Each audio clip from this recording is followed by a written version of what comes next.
शादी एक ऐसा पल जो हर दुल्हन का सपना होता है, अपनी खूबसूरती से सबके मन में उतर जाना। हर लड़के की ख्वाहिश होती है वो अपनी होने वाली दुल्हन के लिए खास होना। हर परिवार का सपना होता है एक दूसरे को सम्मान दिलाना। शादी से जुड़ी सभी तरह के ड्रेस, सूट्स, शेरवानी, लहंगा, बड़ों से लेकर बच्चों तक सबके लिए बस गोइंकास ट्रेंड्स, अंडमान का number 1 wedding shopping mall. We are not just a shop, we are emotion to each other. Goenkas trends, Bamboo Flat, घंटा घर, अबरडीन बाजार। नमस्कार सभी मीडिया मित्रों को। मैं एनएफडीबी की गवर्निंग बॉडी मेंबर 31 मार्च को मेरा कंप्लीशन हुआ है। तो पिछले 3 साल में मैंने 3 गवर्निंग काउंसिल बोर्ड की मीटिंग अटेंड किया,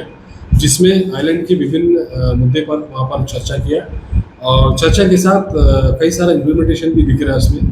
तो हमारी सबसे पहले board meeting 9th governing body meeting 18 अगस्त को हुआ न्यू दिल्ली में हुआ। उस गवर्निंग काउंसिल में 2 मेन मुद्दे हमने उठाया। उसमें एक सबसे पहले हमारा अंडमान निकोबार की जो इश्यूज थी, जो आइस प्लांट और कोल्ड स्टोरेज का फैसिलिटी, उस मुद्दे को उठाया। और बहुत पुरानी मुद्दे, चलती हुई मुद्दे, मॉडर्न फिशरमैन विलेज, जो पहले फिशरमैन को विलेज मिलता था, वो 1989 से वो क्लोज है, उस मुद्दे को मैंने उठाया। तो उसका इम्पैक्ट ये पड़ा है कि एडमिनिस्ट्रेशन ने एक आइस प्लांट और कोल्ड स्टोरेज जंगली घाट फिश लैंडिंग सेंटर में बनाया, जो छोटा सा है, वो आज का रेट में कम है मगर फिर भी स्टार्ट हुआ है। और प्राइवेट आइस प्लांट, काफ़ी आइस प्लांट बना सब्सिडी मोड में पिछले 3 साल में, और उसका भी मैं आंकड़ा दूंगा। और जो मॉडर्न फिशरमैन विलेज का जो इशू है, उसके बाद हमारे जो एल मुरुगन जी, जो केंद्रीय मंत्री है, एमओएस मिनिस्टर है, उन्होंने आकर 2 modern fisherman village north and middle Andaman के लिए उन्होंने जो अनाउंसमेंट किया, जो रंगत और डिग्लीपुर के, तो वो ऑलमोस्ट फाइनल अप्रूवल स्टेज में है, जो 7.28 करोड़ का है। और उसके साथ ही साथ जो केंद्र सरकार ने 3 नए विलेज को भी आइडेंटिफाई किया है, जो क्लाइमेट साइक्ल, मतलब क्लाइमेट के हिसाब से जो 3 विलेजेस को आइडेंटिफाई किया, जो आउटटाउन विलेज, जो जंगली घाट का फिशरमैन विलेज और दुर्गापुर का विलेज, वो भी फाइनल स्टेज में चल रहा है। और उसके साथ ही साथ जो 10th गवर्निंग काउंसिल जो मीटिंग हुआ, जो 26 दिसंबर 2023 विशाखापट्टनम में, जिसमें सबसे बड़ा मुद्दा चर्चा ये थी कि हर राज्य में क्लस्टर मॉडल में कुछ करना है, कुछ डेवलपमेंट करना है। तो मैंने अंडमान निकोबार के लिए एक ही डिमांड रखा कि पूना के ऊपर फोकस दिया जाए। और डीप सी फिशिंग वेसल जो ऑलरेडी जो एप्लीकेशंस है, जो अंडमान निकोबार में जो इंटरेस्टेड लोग हैं, तो वो उसको भी मैंने प्रोसेस करने के लिए मैंने उस मीटिंग में रखा। और एक एक्वा पार्क का डिमांड था यहाँ में काफ़ी लंबे समय से, तो उसका भी डिमांड रखा था। उसका इम्पैक्ट ये हुआ है एडमिनिस्ट्रेशन में, टूना क्लस्टर को लेके टूना क्लस्टर डिक्लेयर किया है 6 नवंबर 2024। और उसके साथ ही साथ एक इन्वेस्टर मीट भी किया है नवंबर 14, 2024 को, जिसमें ऑनरेबल यूनियन मिनिस्टर फिशरीज ने उसका चेयर किया। और कई सारे इन्वेस्टर्स मेलन से आए और उस इन्वेस्टर में पार्टिसिपेट भी किए, और इन्वेस्टर्स के एप्लीकेशन भी एडमिनिस्ट्रेशन के पास आज इंडस्ट्रियल स्टेट में कुछ उनके डेवलपमेंट को लेके प्रोसेस चल रही है। और साथ ही साथ जो एक्वा पार्क को लेके एडमिनिस्ट्रेशन एक लैंड आइडेंटिफाई कर रहा है। ऑलमोस्ट लास्ट मार्च महीना में लोग आइडेंटिफाई किया है। ऑलमोस्ट 5 एकड़ लैंड की एनएफडीबी की डिमांड थी, और वो भी एक फाइनल स्टेज में है। और गवर्नमेंट ऑफ इंडिया ने 7 डीप सी फिशिंग वेसल के लिए 8.4 करोड़ रुपया सेंक्शन करके रखा है ऑलरेडी। तो डीप सी वेसल नहीं होने की इम्प्लीमेंट नहीं होने की सबसे बड़ा कारण अंडमान निकोबार में जो 20 मीटर के अंदर ही जो पॉलिसी, उसके ऊपर पॉलिसी नहीं है। तो वो पॉलिसी बनाने के लिए एडमिनिस्ट्रेशन और मिनिस्टर ऑफ फिशरीज के पीछे पड़ा है, और ये ऑलमोस्ट फाइनल स्टेज में है। वो पॉलिसी बनेगा, पॉलिसी बनती ही वो 7 फिशिंग वेसल अंडमान निकोबार में फर्स्ट इम्प्लीमेंटेशन स्टेज में उसको शुरू हो जाएगा। और 11th गवर्निंग काउंसिल मीटिंग जो रिसेंटली हुआ है, जो 8 मार्च जो हैदराबाद तेलंगाना में हुआ है, जिसमें सबसे बड़ा इंपॉर्टेंट टूना क्लस्टर को लेके गैप एनालिसिस, साथ ही साथ जो स्टॉक असेसमेंट हमने डिमांड किया। स्टॉक असेसमेंट जो 20 ईयर ओल्ड स्टॉक असेसमेंट है, इसको अभी फिर से रीअसेसमेंट करें उसको लेके, और जो हमारे पूरा क्लस्टर को लेके जो मिनिस्ट्री ऑफ फिशरीज ने डिसाइड किया है उसको लेके जो यहाँ के जो फिशरमैन को फॉरेन और एटलीस्ट मेलैंड लेके जाके जो लक्षद्वीप का, श्रीलंका का जो टूना की कैचिंग टेक्नोलॉजी है उनको सिखाने के लिए हमारा डिमांड थी। और हमारे यहाँ अंडमान निकोबार में जो पोस्ट हार्वेस्टिंग जो फिश मार्केट्स का डेवलपमेंट को लेके हम लोग काफ़ी इनिशिएटिव लिया है, जिसमें फिशरमैन वेलफेयर एसोसिएशन की सबसे बड़ी डिमांड थी अंडमान निकोबार में कि और फिश मार्केट्स बढ़ाए, जैसे बातू बस्ती हो गया, हैवलॉक हो गया, स्वराज द्वीप हो गया, शहीद द्वीप हो गया, जैसे कैमल वे हो गया, लिटिल अंडमान हो गया, जो नॉर्थ एंड मिडिल अंडमान में जो fish markets modernisation fish markets है उसमें भी हम लोग एक कदम आगे बढ़ा है,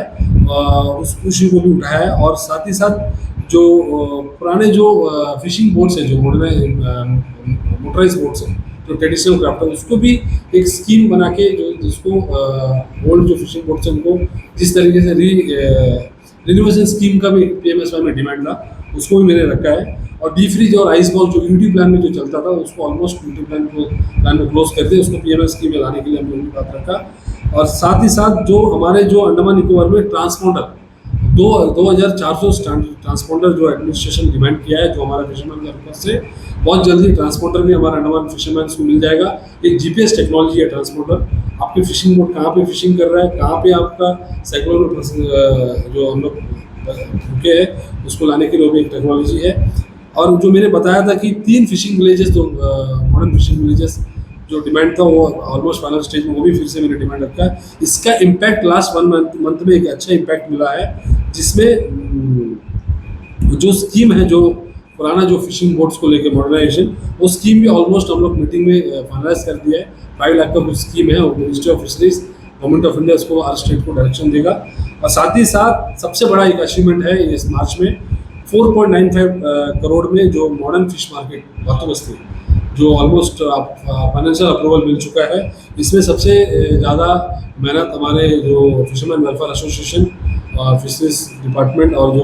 कुछ PBFC के PRA मेंबर्स भी इसमें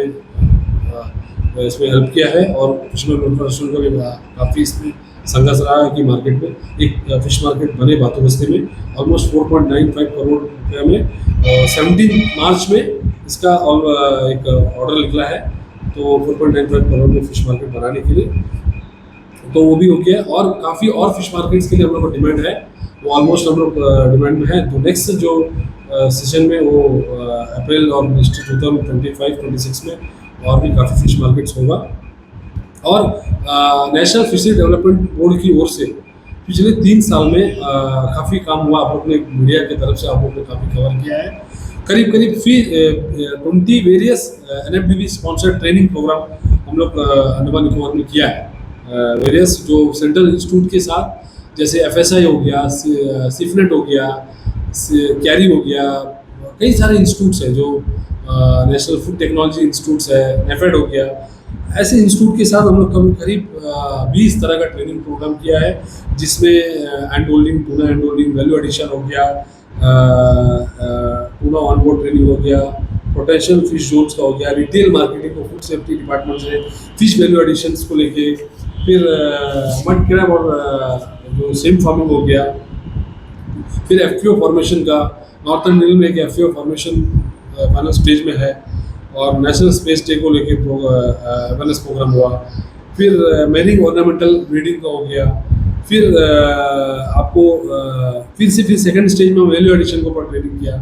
फिर सिफनेट ने आके करीब अंडमान निकोबार में करीब 100-150 फिशरमैन का ट्रेनिंग दिया सिफनेट। फिर रिसेंटली जो टूना क्लस्टर को लेके हम लोग ने काफ़ी बड़ा वर्कशॉप किया, ताकि लोगों को इंटरेस्ट आए टूना को लेकर,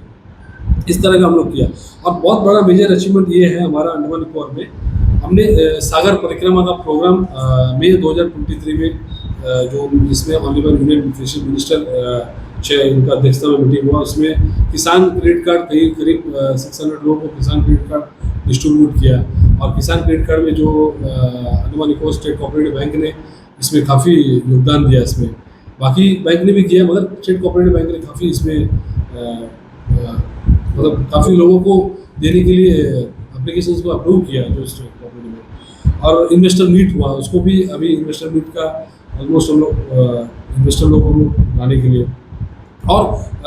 2021 में अंडमान निकोबार में 7 करोड़ रुपीस, ऑलमोस्ट 7 करोड़ रुपया जो PMSY से सेंक्शन हुआ, जिसमें अंडमान निकोबार में आज 213 बेनिफिशरी बना, 213 बेनिफिशरी बना, जिसमें आइस प्लांट कोल्ड स्टोरेज जो बेनिफिशरी ओरिएंटेड स्कीम में, जिसमें 6 आइस प्लांट कोल्ड स्टोरेज बना है, 6 फिश कियोस्क जो जो मछली की शॉप्स होती है वो बनी है, और ऑलमोस्ट एक fish value added unit 2 unit बना है, और 3 wheeler with ice box, 2 wheeler with ice box, जो आपने देखा होगा जो फिशमैन फिश वेंडर्स जो फिश को लेके ट्रांसपोर्ट करने के लिए आप लोग करीब 150 two wheeler with ice box, और फ्रेश वाटर जो फॉर्म्स हो गया 23 हुआ, और बैकिश वाटर 6 हुआ, और एक एचरी नॉर्थन मिडिल अंडमान में बना जो सबसे बड़ा इम्पोर्टेंट है, और रेफ्रिजरेटर व्हीकल्स और इंसुलेटेड व्हीकल करीब 5 व्हीकल दिया गया पूरा अंडमान निकोबार आइलैंड में। फिर श्रिम्प फार्मिंग अंडमान निकोबार में आप लोग देखा होगा, कभी अंडमान निकोबार में फार्मिंग नहीं होता, कभी हम लोग सोचते हैं मेलन से झींगा आना यही सब, तो अंडमान निकोबार में पहला बार एक श्रिम्प फार्मिंग हुआ जो ऑलमोस्ट कमर्शियल स्टेज में बंद हो चुका, चल रहा है, 6 एकड़ में चल रहा है, 6 एकड़ में अंडमान निकोबार में श्रिम्प फार्मिंग चल रहा है, और हर 4 मंथ में एक क्रॉप निकल रहा है। तो आज अंडमान निकोबार का जो फिश मार्केट्स में जो प्रॉन है, जो यहाँ का जो फार्मिंग किया फार्म करके जो निकाला श्रिम्प है, वो बहुत बड़ा अचीवमेंट है। और हमारा अंडमान निकोबार में आप कभी पहले अंडमान में इंश्योरेंस स्कीम था, सिर्फ सर 2 लाख रुपए का इंश्योरेंस स्कीम था। पहली बार हम लोग NFDB और हमारे जो वेलफेयर एसोसिएशन और हमारे जो अंडमान के फिशरमैन का जो डिमांड्स है, तो मिनिस्ट्री ने जो प्रधानमंत्री नरेंद्र मोदी जी को धन्यवाद देना चाहता हूँ कि वो पूरा देश भर में करीब 1.5 करोड़ फिशरमैन, करीब 36 लाख फिशरमैन को इंश्योरेंस स्कीम 72 रुपीज़ में किया है, जो हर साल गवर्नमेंट 72 रुपीज़ भर रहा है। उस तरह अंडमान निकोबार में भी 14,000 फिशरमैन को किया गया है, और बीच में 18 केस को हम लोग भेजा भी मिनिस्ट्री में, 4 केस में और जो डेथ केस है 4 केस में उनको 5-5 लाख रुपए दिया भी गया मिनिस्ट्री से। इसमें ये बहुत बड़ा ये जो नॉर्थन मिडिल अंडमान जो साउथर्न में 4 केस दिया गया है, और 15 केस ऐसा केस है जो इसका जो हम लोग टेकअप कर रहे हैं, वो बहुत जल्दी इसको मिलेगा। और रिसेंटली आपने देखा होगा अंडमान निकोबार में, आपने कभी देखा होगा कि व्हीकल का इंश्योरेंस होता है, 2 व्हीलर का इंश्योरेंस होता है, इंसान का इंश्योरेंस आता है, फिशिंग बोट का इंश्योरेंस कभी नहीं था। तो ये हमारे honourable prime minister Narendra Modi ji और हमारे यूनियन मिनिस्टर और जो हमारे जो टीम है जो NFDB का और मिनिस्टर ऑफ फिशरीज का टीम है, एक ऐसा एक इंश्योरेंस स्कीम डिज़ाइन किया जो लास्ट 4 ईयर से हम लोग कर ही नहीं पा रहे। तो हमारे जो 8 तारीख का जो बोर्ड मीटिंग है, उसके पहले का जो PS कमेटी है, उसमें डिसाइड किया है कि बहुत कम जो प्रीमियम में फिशरमैन को इंश्योरेंस मिले। तो ऐसा इंश्योरेंस स्कीम है हमारा अंडमान निकोबार में, करीब 3000 फिशिंग बोट्स जो लाइसेंस फिशिंग बोट जो रिन्यूअल चलता है, 4000 फिशिंग बोट तो ही है जो हर साल जो रिन्यूअल करता है जो लाइसेंस फिशिंग बोट्स, ऐसे फिशिंग बोट को करीब 3000 फिशिंग बोट्स को इंश्योरेंस स्कीम का बेनिफिट भी मिलेगा। और इंश्योरेंस स्कीम ऐसा स्कीम है जिसमें आपको ज़्यादा पैसा नहीं भरना पड़ेगा। आपको हर 10 लाख रुपए में आपको 20,000 रुपये का जो प्रीमियम रहेगा, उसमें भी आपको केंद्र सरकार 12,000 और 8,000 रुपये इंश्योरेंस स्कीम, जो जनरल कैटेगरी को 12,000, जो वुमेन्स को SC/ST को SC/ST को 12,000 दिया जाएगा, जनरल कैटेगरी को 8,000 रुपये दिया जाएगा। सिर्फ आपको हर 10 लाख में 8,000 से 12,000 रुपये इंश्योरेंस का प्रीमियम भरना पड़ेगा। आपका 10 लाख का एसेट पानी में भी रहेगा, अगर कुछ होता है तो आपको इंश्योरेंस कंपनी, और इंश्योरेंस कंपनी में ऐसा कंपनी है जो बहुत बढ़िया कंपनी इसको सेलेक्ट किया है, इसमें बहुत बेनिफिट है। और साथ ही साथ हमारे पिछले 3 साल में आपने देखा होगा हम एडमिनिस्ट्रेशन के साथ, मिनिस्ट्री फिशरीज के साथ, और कई सारे जो हमारे जो जो जो एडमिनिस्ट्रेटिव मुद्दा था, जो डेवलपमेंट को लेके जो कुछ ऐसा हर चीज़ मैं नहीं कर पाया, मैं ये नहीं बोल रहा कि सब कुछ हुआ, कुछ लास्ट 3 ईयर में जो NFDB national fisher development board का एक्टिविटी, और हम एक मुझे मौका देने के लिए जो मिनिस्ट्री फिशरीज, जो केंद्र सरकार जो मुझे मौका देने के लिए, खासकर जो रूलिंग पार्टी NDA सरकार, जो भारतीय जनता पार्टी और हमारे प्रधानमंत्री नरेंद्र मोदी जी, और जो हमारे जो BL संतोष जी, और हमारे जो स्टेट के प्रेसिडेंट और माननीय सांसद जो पूर्व अध्यक्ष विशाल जॉली जी, अजय बैरागी जी, ऐसे जो हमारे नेता हैं, मुझे जो मौका दिया कि ये काम करने के लिए। तो मैं बहुत खुशी हूँ क्योंकि पिछले 3 साल से हमारा फिशरमैन वेलफेयर एसोसिएशन को भी धन्यवाद देना चाहता हूँ क्योंकि ये लोग मुझे काफ़ी सपोर्ट किया इस करने के लिए, और मैंने कई सारा मीटिंग्स अटेंड किया इसमें। मेरा कोई भी ऐसा मीटिंग्स में मैं अंडमान का आइलैंड का जो छोटे फिशरमैन का बेनिफिट को मैंने देखा है, और मैं कमर्शियल को भी देखा है, छोटे फिशरमैन को भी देखा है। आप मेरा जो उठा के देख लीजिए, आप मेरा वर्क जो पिछले 3 साल का एनालाइज कर लीजिए, जिसमें आप छोटे से बड़े लोगों का भी डेवलपमेंट का मैंने जिक्र किया है। तो ये बहुत बड़ा हमारा जो 3 साल का बोर्ड का पीरियड में हमने काफ़ी काम किया है, जो मुझे मौका देने के लिए जो केंद्र सरकार और जो हमारी जो पार्टी, जो BJP party, Bharatiya Janata party, क्योंकि उसी पार्टी से मैं बिलोंग हूँ आज, तो मुझे मौका दिया। तो मेरा तो डेवलपमेंट काफ़ी सारे एरिया के लिए था, और कुछ एरिया का जो डेवलपमेंट है जो रुका है, जैसा फॉर एग्जांपल डिगनापट का फिश मार्केट जट्टी, वो भी एक ऑलमोस्ट इनिशियल फाइनल स्टेज में है। रिसेंटली हमने संसद के साथ जो विजिट किया ऑनरेबल मेंबर ऑफ पार्लियामेंट के साथ, तो वहाँ में भी एक टेम्पररी शेड बनाने का हमारा बहुत बड़ा प्लान मिनिस्ट्री का और हमारे फिशरीज डिपार्टमेंट का और PBMC के साथ होके हो रहा है काफ़ी सारा। तो मैं इतना ही कहना चाहता हूँ, जो हमारे जो फिशरमैन वेलफेयर एसोसिएशन, जो एक्सपोर्टर्स एसोसिएशन, ट्रेडर्स एसोसिएशन, जो हमारे विभिन्न जो एसोसिएशन, जो एंटरप्रेनर्स, जो फिश फार्मर्स, फिशरमैन, सभी को मैं धन्यवाद देना चाहता हूँ क्योंकि मुझे 3 साल काफ़ी आप लोग मदद किया है, काफ़ी जो मुझे काम करने के लिए काफ़ी आप लोग ने हर जगह मुझे हेल्प किया है। Thank you.